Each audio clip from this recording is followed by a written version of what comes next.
361페이지 거기 위쪽에 보시면 세율 있어요. 뭐 있으세요? 세율. 세율 보시면 우리나라는 6에서 45%까지 해서 거기 몇 단계라고 되어 있죠? 8단계라고 되어 있어요. 왜 8단계냐면 이렇게 되어 있어요. 거기 밑에 교재 밑에 적혀 있긴 한데 6, 15, 24, 35, 그 다음에 38, 40, 42, 45 이렇게 총 몇 개로 되어 있어요? 8개. 참고로 요 42, 45는 생긴 지 그렇게 오래 안 됐어요. 과거에는 40까지 있었는데 이제 많이 버는 사람은 더 많이 벌잖아요. 과거보다. 그래갖고 이제 계속 세율이 생기고 있는 거죠. 어떻게 보면.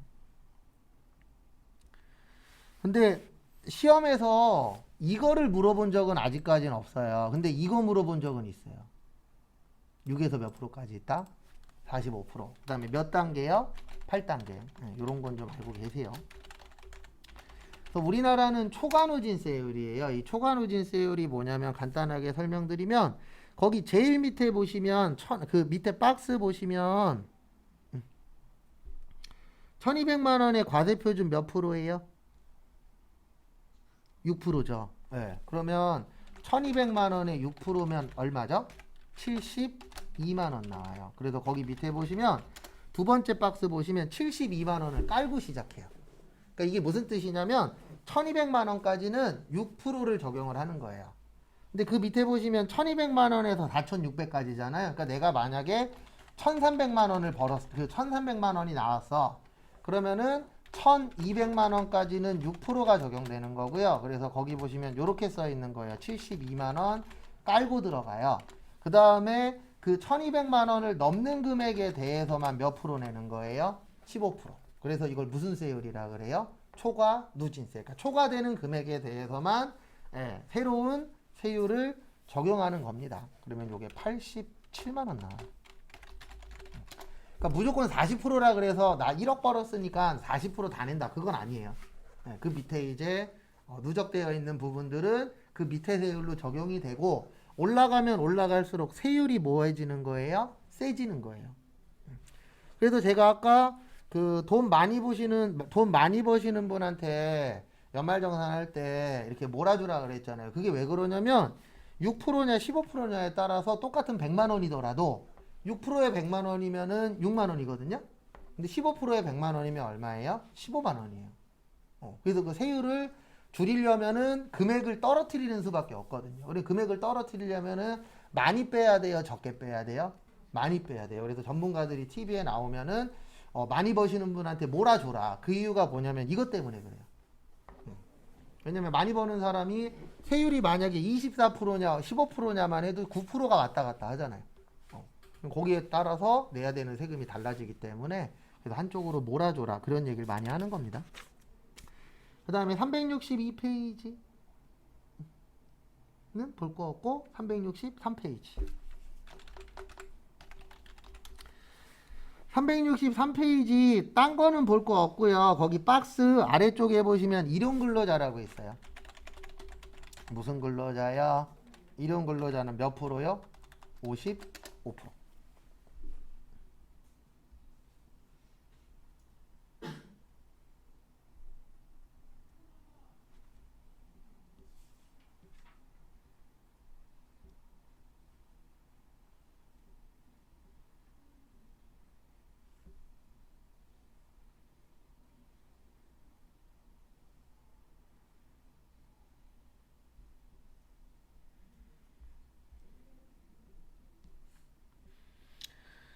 그래서 거기 또 보시면은요. 그 일용근로자는 산출세액의 몇 프로 빼준다고요? 55% 빼주도록 되어 있습니다. 그래서 참고로 소득이 있으신 분은 2번 빼줘요. 근로소득자는. 그래서 어저께 제가 500만 원에 70% 잠깐 봐두라고 이야기한 적이 한 번 있었어요. 거기를 뭐라 그러냐면 소득공제라 그래요. 그 다음에 지금 여기는 세액공제라 그래요. 그래서 왜 이렇게 2번 빼주냐면은 우리 근로자를 유리지갑이라 그러잖아요. 왜 유리지갑이라 그러냐면은 회사에서 월급 준 거 다 신고하잖아요. 그러면 나 얼마 벌었는지 알아요, 몰라요? 국가가 다 알아요. 그러니까 세금을 100%다 내요. 근데 일반적으로 사업하는 사람들이 100% 내는 사람들도 있긴 있겠지만 100%보다는 100%보다 적게 내는 사람들이 훨씬 더 어떻죠? 많죠. 그래서 국가에서 혜택이라기보다는 세금을 100%다 내니까 쓸 게 줄어들잖아요. 그러니까 세금이라도 조금 뭐 해주겠다? 빼주겠다, 줄여주겠다. 왜냐면 일반적으로 누가 봐도 사업자들 중에 100%다 내는 사람은 없어요. 100% 신용카드로 결제받는 곳 아닌 이상은. 근데 일반적으로 대부분 조금씩이라도 현금 받잖아요.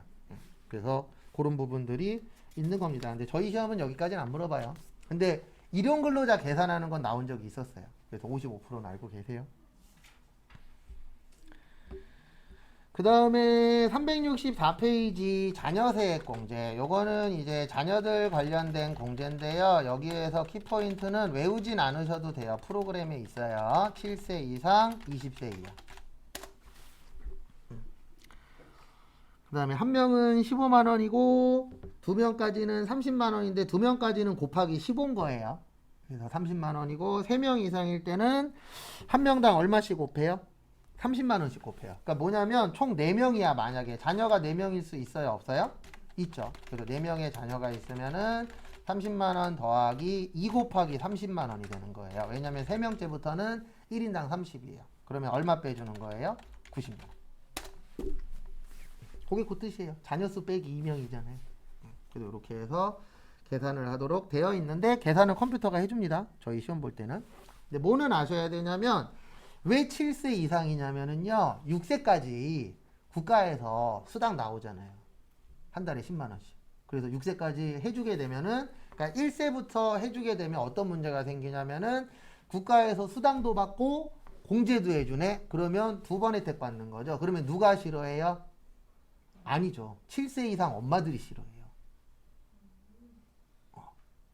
무슨 얘기인지 이해되십니까? 네. 아까 부녀자 공제하고 한부모 공제 누가 싫어해요? 남자들이 싫어해요. 네, 한부모인 남자들이. 왜요? 여자는 2개 받네? 근데 나는 하나만 받아. 불공평해. 이렇게 생각할 수 있잖아요. 그래서 이것도 이제 7세로 바뀐 이유가 뭐냐면 6세까지는 다 수당 나오잖아요. 네, 그래서 그 수당 주니까 너네들은 연말정산에서 뭐 하겠다? 빼겠다. 그래서 7세부터 몇 세까지? 20세까지. 그래서 법에서 20세까지를 보는 이유는 뭐냐면은요. 20살 넘으면 돈 벌 수 있다. 21살부터 이렇게 보는 거예요. 법에서는. 그 다음에 추가 공제라 그래서 입양 출산이에요. 이건 없어졌다 다시 들어왔어요. 한 1년인가 없어졌다가 다시 들어왔는데 우리 출산하죠? 입양하는 경우들도 있잖아요. 그럴 경우에 공제를 받을 수 있는 거예요. 그래서 첫째는 30, 둘째는 50, 셋째 이상은 한 명당 70만 원씩. 근데 요거는 1년에 한 번만 받는 겁니다. 왜냐면 계속 출산하는 거 아니잖아요. 출산한 당해연도만, 그다음에 입양한 당해연도만 받으실 수 있으세요. 그 다음에 연금 계좌는 저희 시험에 안 나와요. 그래서 366페이지 특별세액공제. 여기부터가 이제 시험에 조금 더 잘 나오는 파트입니다. 특별세액공제 밑에 보시면 표준세액공제라고 있어요. 요거는 거기 보시면 1인당 13만 원 해줘요. 이게 무슨 뜻이냐면은 우리가 연말정산할 때 서류 갖고 오라고 하잖아요. 근데 아무것도 안 갖고 오시는 분도 있어요. 자기는 해당 사항이 없대. 그래서 그냥 등본 하나만 이렇게 딸랑 던져주시는 분들도 있습니다. 아니면 서류를 갖고 왔는데 별거 없어. 예. 그래서 금액 계산했더니 3만 원 나왔어. 이런 사람들은 무조건 13만 원 해주도록 되어 있어요. 왜냐면 국가에서 그래도 돈 벌어서 기본적인 생활하면 뭐 보험도 조금 들 것이고 병원도 갈 것이고 그러면 기본적으로 얼마는 빼주자? 13만 원을 빼주자. 근데 서류 갖고 와갖고 계산했더니 13만 원보다 커. 그러면 그 서류로 가는 거예요. 근데 이 13만 원은 서류가 없거나 계산했더니 13만 원보다 뭐 할 때요? 작을 때. 그럴 때만 적용되는 거고 그 이상이신 분들은 그 서류에 맞춰서 처리를 하시면 돼요. 그래서 프로그램이 어떻게 되어 있냐면 13만 원하고 그 두 가지 중에서 큰 값으로 들어가게 되어 있어요. 프로그램 자체가 맥스 값으로, 민 값이 아니고. 그 다음에 367페이지 보험료 세액공제. 요거는 이제 실기하면서도 계속 정리는 해드릴 건데요.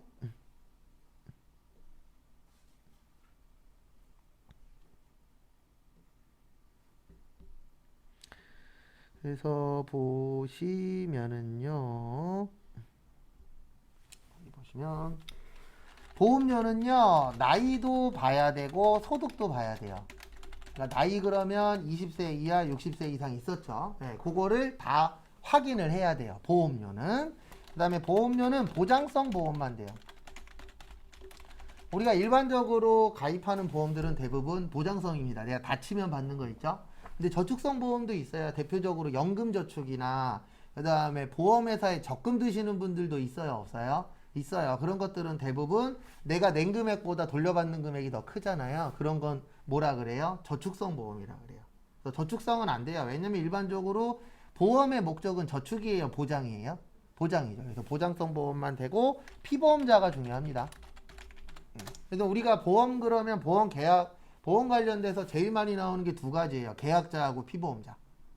그래서 저도 얼마 전에, 얼마 전은 아니구나. 한 6년 전인가 7년 전에 이제 어머니 손 잡고 보험회사 가서 계약자가 엄마로 돼 있잖아요. 제가 대부분 어렸을 때 들었으니까.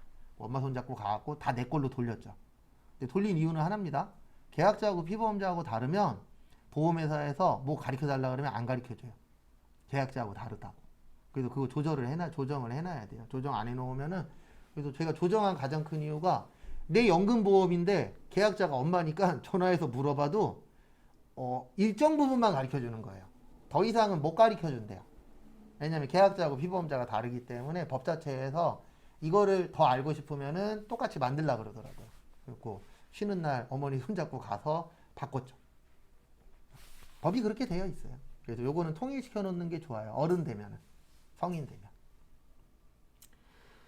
그 다음에 그 밑에 보시면은요, 공제 대상은 크게 두 가지예요. 장애인 관련된 분들하고 장애인이 아닌 분들 관련된 거. 그래서 장애인 아닌 분들은 일반이라고 표현을 합니다. 그 다음에 세액공제 한도는 장애인 보험료 100만 원이고 일반 보험료 100만 원인데 일반은 12%고 장애인은 15%잖아요. 퍼센트는 모르셔도 돼요. 누가 해줘요? 컴퓨터가. 네. 근데 100만 원씩 해서 총 200만 원까지 가능합니다. 그럼 대부분 100만 원 넘죠, 1년에. 예. 그러면 100만 원까지만 된다라고 보시면 돼요. 더 이상은 된다, 안 된다? 안 된다. 그 다음에 다음 페이지, 의료비.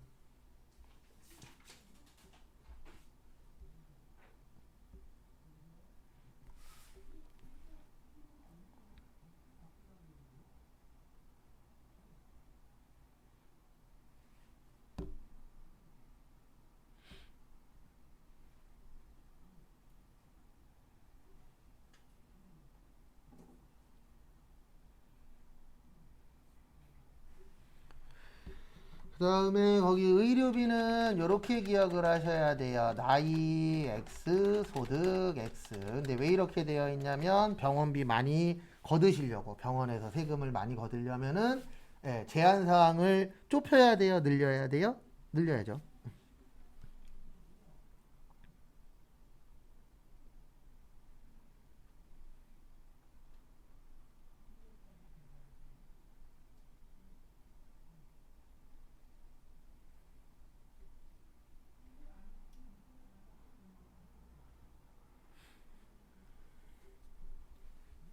그래서 참고하시고요.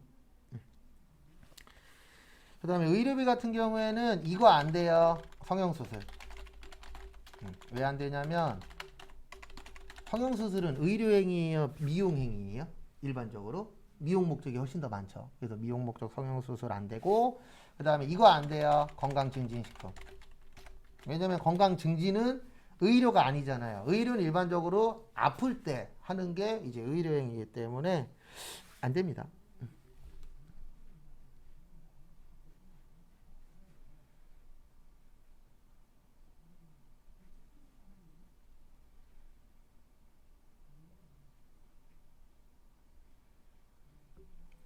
그래서 참고하시고요. 그 다음에 시험 문제 앞으로 이제 나올 만한 것들은 건강증진식품 안 되고 미용 목적 성형수술 안 되고, 그 다음에 시력 교정용 안경 콘택트 렌즈 있어요 없어요? 있죠. 요거 1인당 50만 원이에요. 인당이에요, 인당.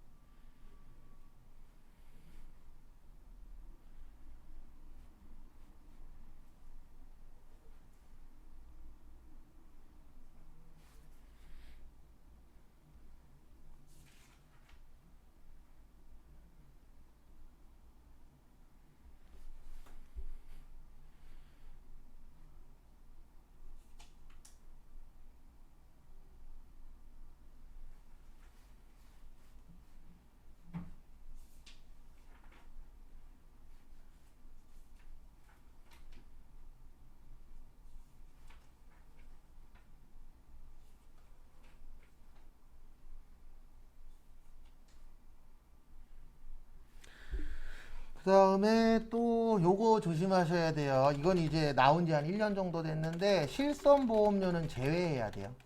그러니까 만약에 내가 의료비가 100만 원 나왔는데 실손보험으로 70 받았어. 그러면 30만 원만 되는 거예요. 왜냐면 이중 혜택 안 주겠다.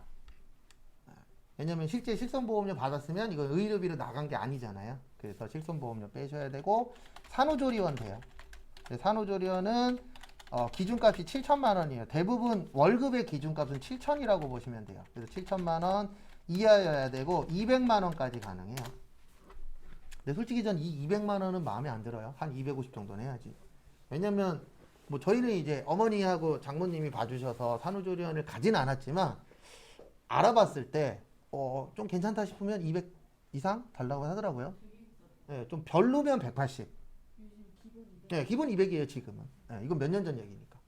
지금은 기본 200이고 좋든 안 좋든 최하 200이고 뭐 창문 있거나 뭐 거의 고시원하고 비슷하니까.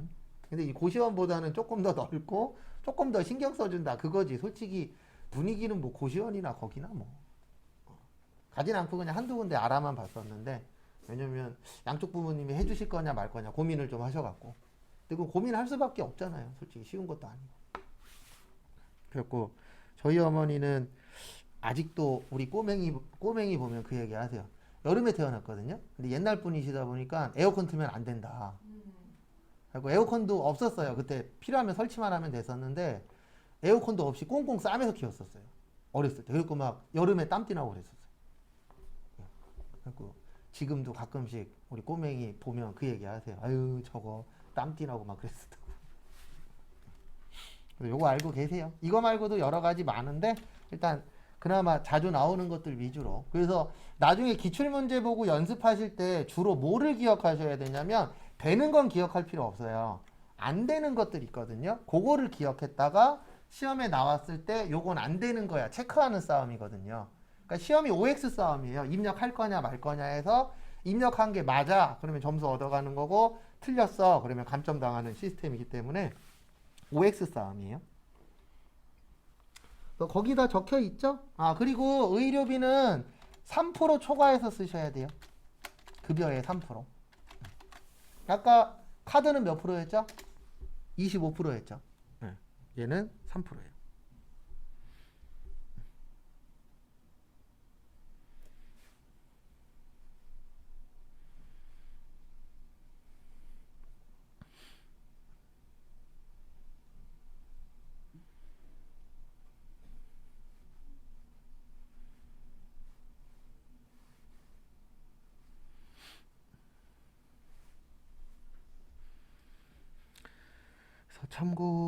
참고하시고요. 그래서 카드는 25% 이상 쓰셔야 되고 아픈 건 몇 프로 이상 아프셔야 돼요. 3% 이상 아프셔야 돼요. 그래서 내가 3천만 원 벌면 90만 원 넘게 아프셔야 돼요. 근데 30만 원어치 아파서 그럼 100원도 못 받는 거예요.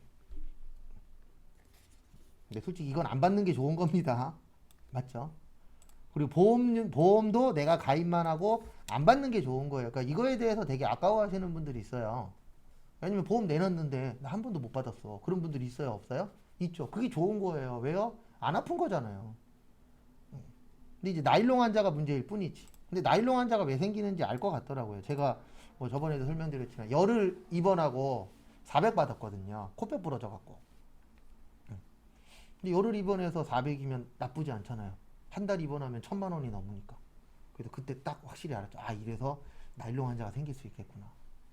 왜냐면 먹여주죠. 재워주죠. 네. 뭐 할 것도 없잖아요. 맨날 저도 거기서 만화책 보고 게임하고 하루 종일 그랬거든요. 열흘 동안. 근데 저는 좀 코뼈가 깨져갖고 저 간호사들이 다 이쁜 줄 알았어요. 왜냐면 저 안경 벗으면 아무것도 안 보이거든요. 0.1, 0.05라 그 목소리만 들리잖아요. 코뼈 부러졌으니까 안경을 못 쓰니까. 이제 안경 쓰고 이제 현실을 알았죠. 한 명만 이쁘더라고요. 근데 거기 친구가 약제과에서 일하고 있어갖고 좀 싸게 하긴 했죠. 한 20%인가 빼주더라고요. 친구 있다라고 적으니까.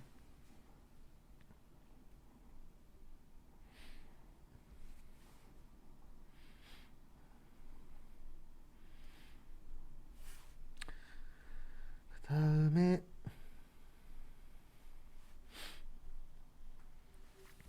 다음 거 보시면 저기 교육비 369페이지. 교육비는 나이는 상관없어요. 왜냐하면 대학생이 제일 많이 돈 들어가잖아요. 근데 대학생 되면 몇 살이죠? 20살 넘죠. 그래서 나이는 상관없고 돈 벌면 안 돼요. 돈 벌면 왜 안 되냐면 의료비 빼놓고는 다 돈 벌면 안 돼요. 왜냐면 돈 벌면은요 그 사람은 따로 신고해야 돼요. 그래서 일반적으로 돈 벌면 안 된다라고 기억해 주셔야 되세요.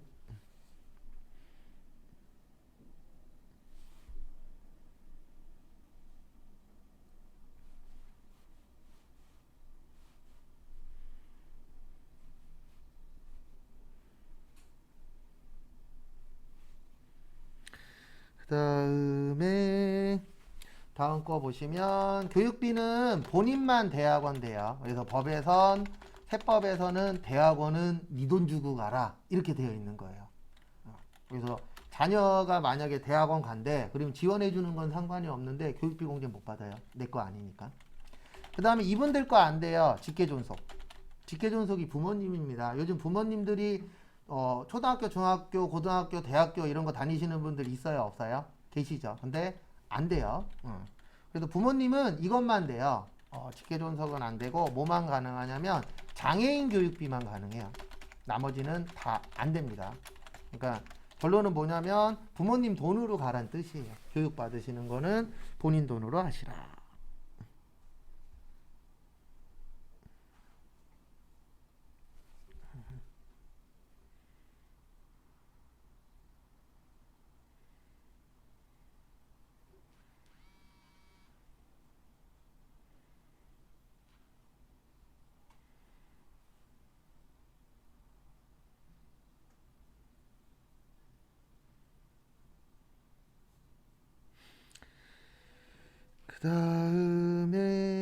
다음 거 보시면은요. 그 다음에 유일하게 외국 교육비 가능해요. 근데 이거는 이렇게 해석하시면 돼요. 법 누가 만들죠? 국회에서 만들죠. 국회의원 주변에 외국 나가서 교육받는 사람 많다 적다? 많다. 우리 주변에 많다 적다? 적다. 없진 않아요. 제 주변에도 있고 여러분들 주변에도 유학 갔다 온 사람 있어요? 없어요? 있긴 있어요. 근데 다수가 아니고 소수일 뿐이지 우리들 주변엔. 그래서 외국 교육비 돼요. 근데 외국에서 나머지는 안 돼요. 외국 가서 카드 쓴 것도 안 돼요. 다 안 되는데 유일하게 교육비만 됩니다. 근데 이거 제가 아무리 고민해봐도 답은 그건 것 같아요. 누구 때문에? 친구들 때문에. 아니면 자기 자녀들 때문에. 왜냐면 외국 교육비 많이 들잖아요.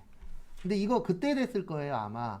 한창 기러기 아빠들 이슈화 됐을 때 아마 그 전후에 요거 통과됐을 거예요. 그 다음에 교복구입비 1인당 50만원 돼요. 그 다음에 현장 체험 학습비 1인당 30만원 돼요. 현장 체험 학습비는 제 개인적인 생각인데 이거보다 더 높이지는 못할 거예요. 왜냐면 예전에 한번 문제된 적이 있었잖아요. 어느 학교에서 고등학교인가 해외여행 간다고. 그때 말 많았죠. 왜냐면 돈 있는 집들은 해외여행 가고 돈 없는 애들은 학교에 남아있고. 그래서 아마 현장 체험 학습비는 더 올리지 못할 것 같아요. 근데 설마 뭐 그런 거 하나겠어요? 더 많지. 그래서 요 정도는 알고 계셔야 됩니다. 그 다음에 나머지들은 문제 나올 때마다 추가할 거예요. 그 다음에 거기 369페이지 제일 밑에 보시면 한도라고 있는데 한도는 외우실 거 없어요. 왜냐면 프로그램 안에 다 있습니다. 그 다음에 다음 것도 보시면은요 370페이지 수업료 되고요. 그 다음에 학교 급식비 되고요. 교과서 되고 교복구입비는 1인당 50 되고 요즘 방과후 학교 있어요 없어요? 있죠. 방과후 학교 되고 현장체험학습비 되는데 1인당 30이에요. 그 다음에 거기 동그라미 3번 보시면 직업능력개발훈련시설 요거는 본인 것만 됩니다. 직업능력개발훈련시설 여기는 본인 것만 돼요. 지금 계시는 여기가 직업능력개발훈련시설입니다. 그래서 우리가 회사 다니면서 야간이나 주말에 교육받는 분들 있어요 없어요? 있어요. 예, 그런 분들 공제 받으실 수 있는 거예요. 그거 참고하시고.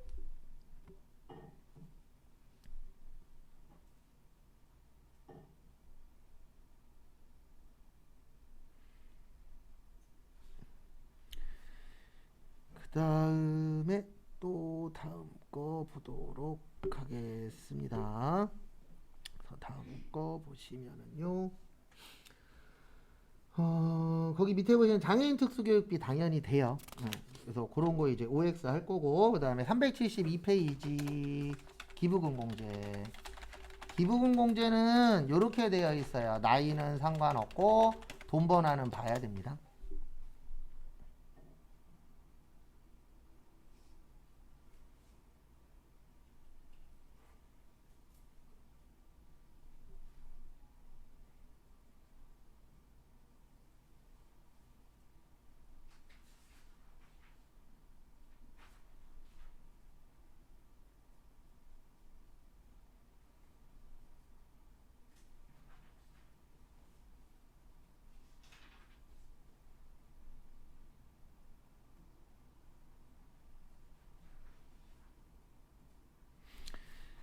그래서 보시면은요, 정치자금 기부금은 본인만 돼요. 무슨 기부금이요? 정치자금 기부금은 본인만 되고, 그 다음에 원래 이거 종류를 외울 수가 없어요. 기부금 종류 되게 많잖아요. 그래서 이렇게 기억하세요. 국가하고 연관되어 있으면 그걸 법정기부금이라고 그래요. 법에서 정해놓은 기부금을 법정기부금이라고 하는데 대부분 국가 관련된 거예요. 그래서 이게 최근 시험 문제에 나왔었던 게 적십자회비. 우리 적십자회비 내요, 안 내요? 내요. 그 기부금이에요. 근데 법정기부금이에요. 왜냐면은 그 적십자는 국가하고 연관단체거든요. 그 다음에 사랑의 열매를 뭐라 그러냐면 사회복지 공동모금회라 그래요. 사회복지 공동모금회 이거를 뭐라 그래요? 사랑의 열매라고 해요. 근데 여기도 법정기부금이에요. 왜냐하면 사회복지 공동모금회 뉴스나 TV나 국회의원들 다 사랑의 열매 꽂고 있죠. 그게 왜 그래요? 국가하고 연관된 단체예요. 이런 데들은 법정기부금이에요.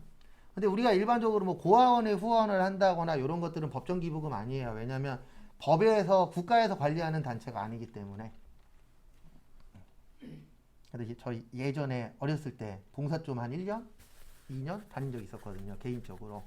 그때 이제 모임에 가입해갖고 그때 구세군 이거 딸랑딸랑 하는 데 있죠. 거기에서 그 고아원 이렇게 하는 데가 있었어요. 거기 다니고 그다음에 인천에 그 장애 있으신 분들 수용소 있어갖고 거기 다녔었고 한 1년 했었나? 근데 운동한답시고 그만뒀죠. 날짜가 겹쳐갖고 운동 시작하면. 근데 그때는 그냥 그게 하고 싶었어요. 근데 지금 하라 그러면 솔직히 못해요. 지금은 몸이 못 따라가갖고. 그때 뭐 청소나 그런 거 열심히 했었는데. 그 다음에 종교단체 기부금이라고 있어요. 요건 말 그대로 종교단체일 때. 그 다음에 종교단체 외 요렇게 네 가지가 있어요. 저희 시험에 나오는 건 정치자금, 법정기부금, 종교단체, 종교단체 외 요렇게 있습니다.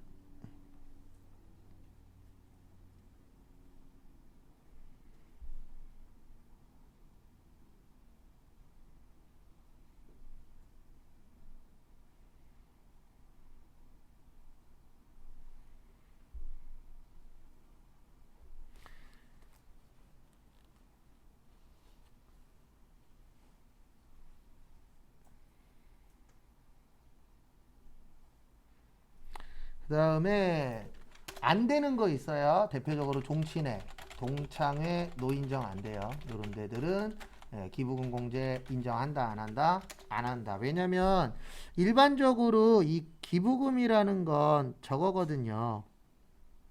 뭐냐면은 이 돈을 받아서 좋은 일에 쓰는 거잖아요. 일반적인 기부금은. 근데 종친회, 동창회, 노인정은 뭐예요? 이 기부금을 받아서 본인들이 쓰잖아요. 그래서 인정한다, 안 한다? 안 한다. 그리고 법적 단체도 아니에요. 종친회, 동창회, 노인정은 그냥 대부분 친목 단체잖아요. 그래서 친목 단체에 돈 내는 건 인정 안 됩니다. 그리고 제가 지금 막 이것저것 다 설명드렸는데 최고로 좋은 거는요, 이거예요. 법 누가 만든다고요? 정치인이 만들죠. 그래서 10만 원 정치자금 기부금 하잖아요. 다 돌려받아요. 이것만. 나머지는 10만 원 내면 뭐 15%, 뭐 10%막 이런 식으로 적게 받는데 정치자금 기부금은 10만 원까지는 내시면 10만 원 다 돌려받게 되어 있어요. 그러니까 좋아하는 정치인 있으시면 뭐 하세요? 정치자금 기부금 하세요. 그러면은 공제 많이 받을 수 있다 없다? 있다. 참고하시고요. 그 다음에 다음 페이지 월세. 우리 월세 사시는 분들 있어요 없어요? 있죠. 근데 월세액 세액공제에 전제 조건이 있습니다. 전제 조건은 뭐냐면 무주택자여야 돼요. 그리고 기준 금액이 얼마라고요? 7천만 원. 7천만 원 이하. 네, 요 분들은 이제 월세 공제를 받으실 수가 있습니다. 그 다음에 그 밑에 보시면 정치자금 기부금이라고 있어요. 무슨 기부금이요? 정치자금 기부금. 그래서 말 그대로 정치자금 기부금은 이제 정치인들한테 드리는 건데 10만 원까지 제가 아까 다 돌려받는다 그랬죠. 왜 그러냐면 거기 110분의 10이라고 있잖아요. 10만 원 곱하기 100 나누기 110 하면 얼마 나오냐면 99,909원 나와요. 요게 소득세예요. 그 다음에 소득세의 10%가 지방소득세라고 그랬죠? 9,091원 나와요. 그래서 합치면 얼마예요? 10만원. 그래서 10만원 다 빼주는 효과가 나와요. 근데 왜 이렇게 만들었다고요? 법 누가 만드니까? 정치인이 만들잖아요. 그러면 자기들 유리하게 만들어요? 불리하게 만들어요? 유리하게 만들죠. 그래서 어떤 사람이 정치인을 하냐, 그 다음에 어디가 정권을 잡냐에 따라서 영향이 있는 업종들이 있어요 없어요? 있어요. 일반적인 서민분들은 솔직히 아주 크게 영향은 없고, 근데 이제 서민이 아니고 이제 돈 좀 있거나 어떤 사업을 하거나 이런 분들은 분명히 영향이 있어요 없어요? 있어요. 근데 뭐 지금 코로나도 뭐 누가 정권을 잡았으면 더 잘했을 거다 이런 얘기도 할 수 있는 게 사람들마다 생각은 다르잖아요. 근데 제가 봤을 때 누가 했어도 이렇게밖에 할 수밖에 없죠. 뭐 묶어버려야지 이거는. 맞잖아요. 그 다음에 375페이지 이제 2장 남았어요. 그리고 다음 시간부터 뭐 할 거예요? 실기. 그리고 실기 겹치는 건 안 할 거예요. 연습할 때는. 그러니까 일반 전표, 메인 매출 전표, 결산은 안 할 거예요. 왜냐면 그거는 우리 연습했었잖아요. 그리고 어차피 또 기출문제 할 때 또 하니까. 그래서 소득세 신고 납세 절차라고 있는데 중간 예납에다 밑줄 좀 쳐주세요.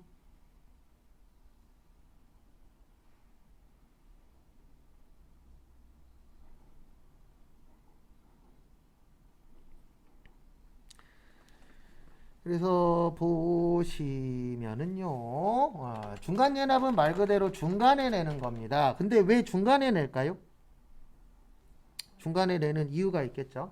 네, 그 이유는 하나예요. 뭐냐면은 국가에서 이제 미리 세금을 걷는 효과도 있고, 그 다음에 한 번에 내나 그러면은 과한 금액이 될 수도 있어요 없어요? 있죠. 그래서 우리가 뭐 개라던가 아니면 적금이라던가 이런 거 할 때에도 나눠서 내잖아요. 왜요? 한 번에 목돈 만들기가 쉬워요 어려워요? 어렵죠. 그래서 평소에 이제 조금씩 모아갖고 그 돈 가지고 활용을 하는 거죠. 그래서 거기 보시면은요, 거기 보시면 중간 예납. 근데 거기도 우리나라는 중간 예납 고지납부예요. 그거랑 똑같아요. 저기랑 어디랑 똑같냐면은 저기 부가가치세도 개인 예정 고지납부잖아요. 그것처럼 고지서로 내는데 얼마 미만이면 안 날라와요? 30만 원 미만. 이건 똑같아요. 이거 예전에는 금액이 달라서 갖고 따로 외웠었어야 되는데 지금은 똑같아요. 그래서 구조는 이렇게 되어 있습니다. 11월 1일부터 11월 15일까지 국가에서 고지서를 발송을 해줘요. 그러면 11월 30일까지 이 고지서를 뭐 하는 거예요? 납부하는 거예요. 구조는. 근데 코로나 때문에 갑자기 장사가 안 되신 분들이 있어요 없어요? 있어요. 그런 분들은 이 예외 규정을 쓰는 거예요. 예외가 뭐냐면은 직전 신고 금액의 3분의 1, 그 다음에 퍼센트로 하면 몇 프로요? 30% 미만이면은 신고 가능합니다. 이건 부가가치세도 똑같아요. 근데 이런 규정을 왜 만들어 놨냐면은 사업이라는 게 특히 이제 코로나 때문에 그런 경우가 꽤 많았잖아요. 잘 되다가 안 돼갖고 문 닫으신 분도 많고 매출액이 3분의 1 미만으로 확 줄어드신 분들도 있어요, 없어요? 있죠. 예, 그런 분들은 이제 따로 신고를 해서 뭐 해라? 납부를 해라. 왜냐면은 갑자기 확 줄어들었기 때문에 그 금액을 납부할 여력이 안 되겠죠. 그리고 이런 특수한 경우에는 국가에서도 막 유예기간도 주고 해요. 근데 그런 건 없습니다. 안 걷는 건 없어요. 그러니까 돈을 빌려주는 거지. 예, 요번 같은 경우에는 특이 케이스니까 대부분 돈을 주기도 했지만 과거에는 어떤 특수 케이스로 해서 문제가 생기면 유예기간을 주는 거예요. 그러니까 만약에 이번 달까지 내야 되는데 3개월 후까지 내. 그 다음에 아니면 저리로 돈을 빌려주는 거였죠. 예, 이렇게 이제 지원금으로 나온 게 아니었었고 과거에는. 근데 왜 그랬냐면은 그땐 그렇게 힘들 정도는 아니었잖아요. 근데 요번에 이제 너무 힘들고 국가에서 강제로 못하게 하니까 지원금을 줄 수밖에 없죠. 그건 뭐 잘못된 건 아니죠. 이럴 때 쓰라고 세금 모은 거잖아요, 솔직히.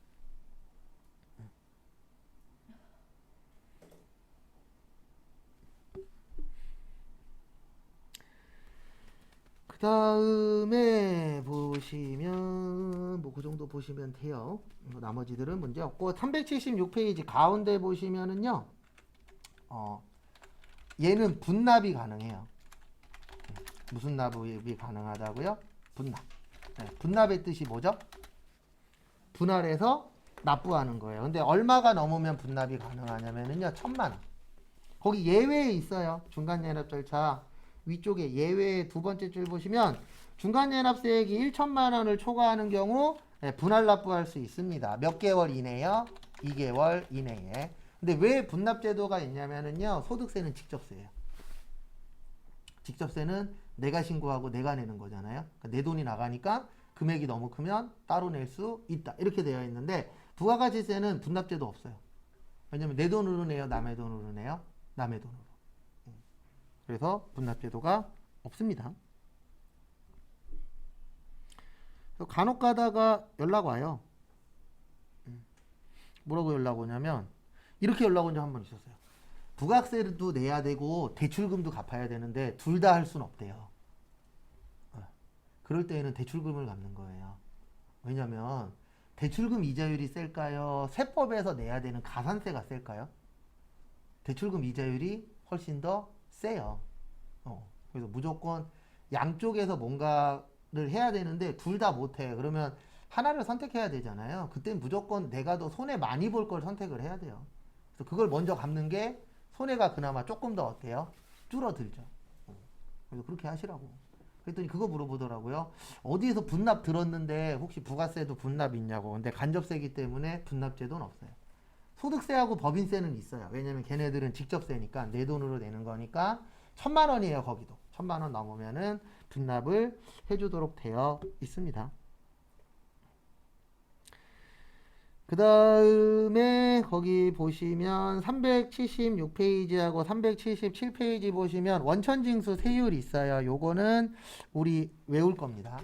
원천징수 세율은 외울 거예요. 그래서 어떻게 외울 거냐면은 이자 배당 14%, 그 다음에 비영업 대금의 이익 25%. 다 외우진 않을 거예요. 너무 많아서 시험에 잘 나오는 것들 위주로만. 그 다음에 사업소득의 인적용역 3%, 그 다음에 봉사료 5%, 그 다음에 기타 소득 금액은 아까 20%라 그랬죠? 3억 원 넘으면 몇 프로요? 30%. 그래서 요거는 외울 겁니다.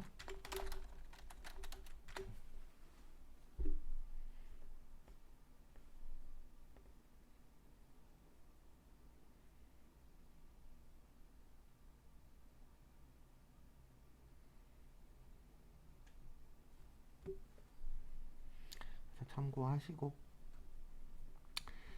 그 다음에 거기 377페이지 아래쪽에 보시면 원천징수세액의 납부의 동그라미 2번에 보시면 반기별 납부라고 있어요. 무슨 별 납부요? 반기별 납부.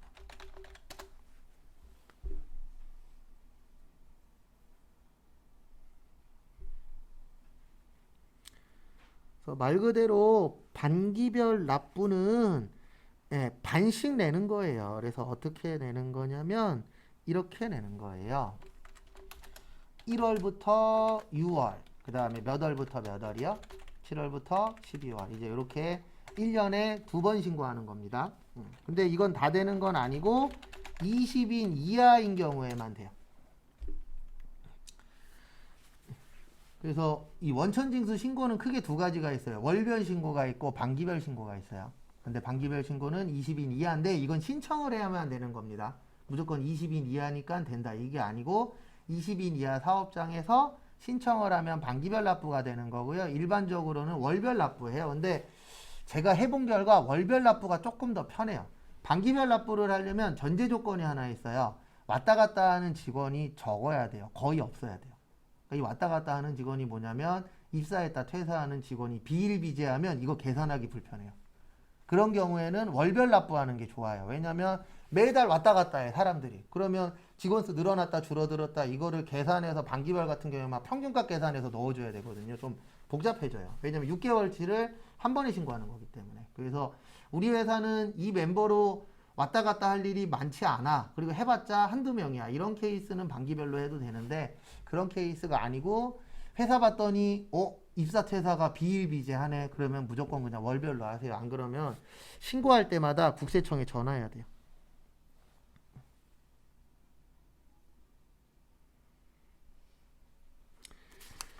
그 다음에 378페이지 요거까지 보고 그 다음에 거기 밑에까지 보고 마무리 하겠습니다. 확정신고를 하지 않아도 되는 자라고 되어 있는데요. 이렇게 기억하시면 돼요. 어떻게 기억하시냐면 연말정산하고 분리과세.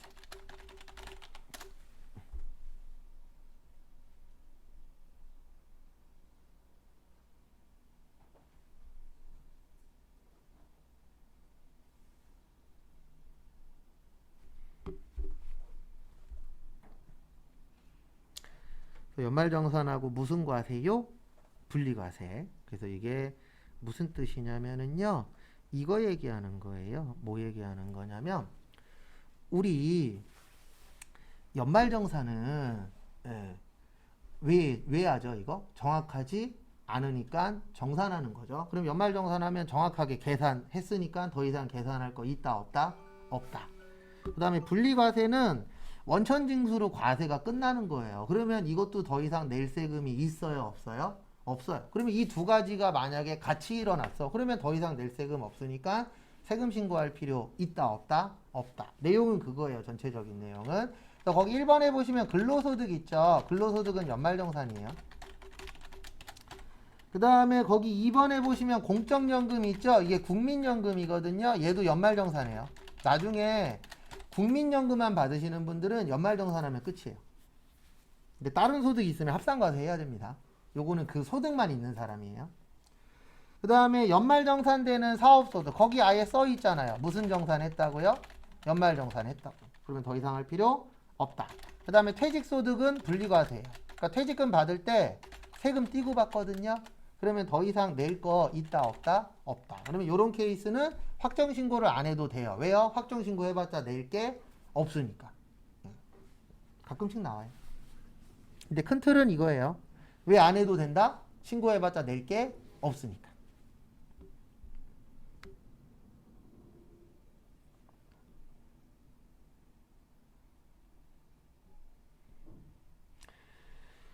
그 다음에 또 다음 거 보도록 하겠습니다. 그래서 다음 거 보시면은요. 거기 밑에 보시면 과세표준 확정신고 기한이라고 되어 있어요. 원래 일반적으로 과세표준은요.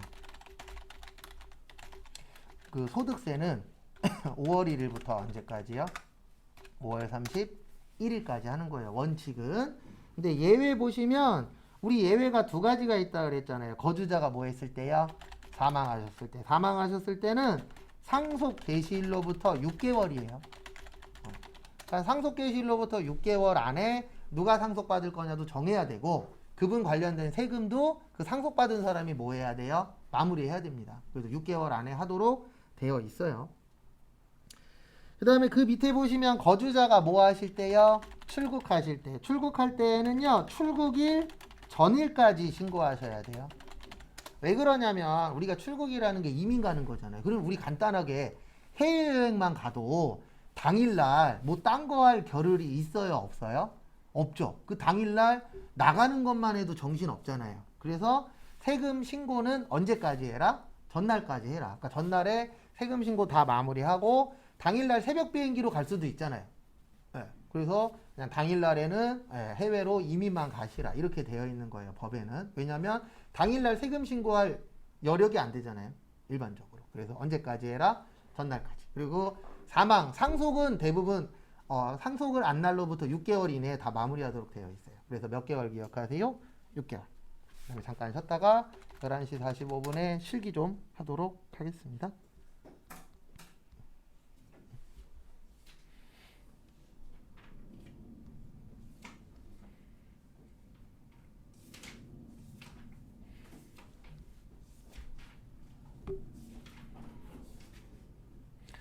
잘하면 크리스마스 때 킹크랩 먹으러 가도 되겠는데.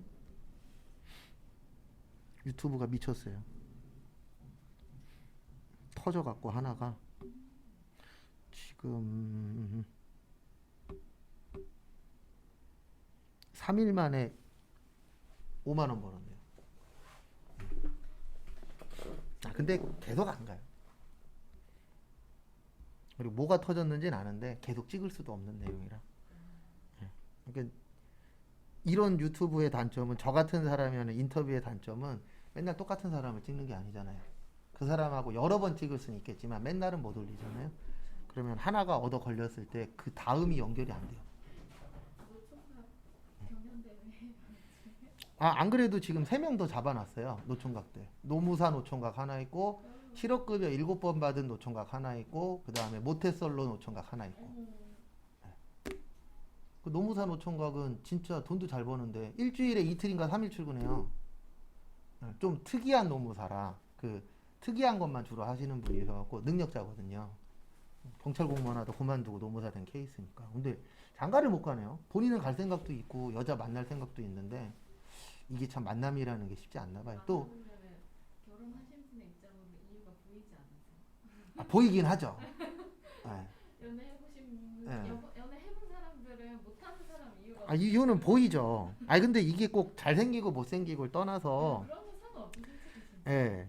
그러니까 누가 다른 영상을 좀 보다가 거기 이제 주제가 160cm거든요. 170 안 되는 사람이 거기다 글을 썼는데 그 얘기가 있더라고요. 그러니까 유튜브 영상 중에 본인 눈을 낮추면 된다. 예, 진짜 본인이 연애를 하고 싶어. 맞아요. 그러면은 눈을 낮춰라. 그 말도 맞아요. 진짜. 아니면 내가 올라가든가. 그렇죠. 그렇죠. 내가 방법은 두 가지밖에 없어요, 내 솔직히. 수준에 맞지 않는 그렇죠. 걸 내 원하니까. 수준이 이만큼인데 대부분 이거보다는 높은 걸 대부분 원하잖아요. 그건 어쩔 수 없는 거니까. 그래서 그거보다 나를 그 수준에 올리든가 아니면 그게 안 되면 내 눈을 낮춰라라는 얘기를 하더라고요. 근데 뭐 정답은 있나요? 누가 날 좋아할지 아무도 모르니까. 맞잖아요. 이게 저는 공부 빼놓고는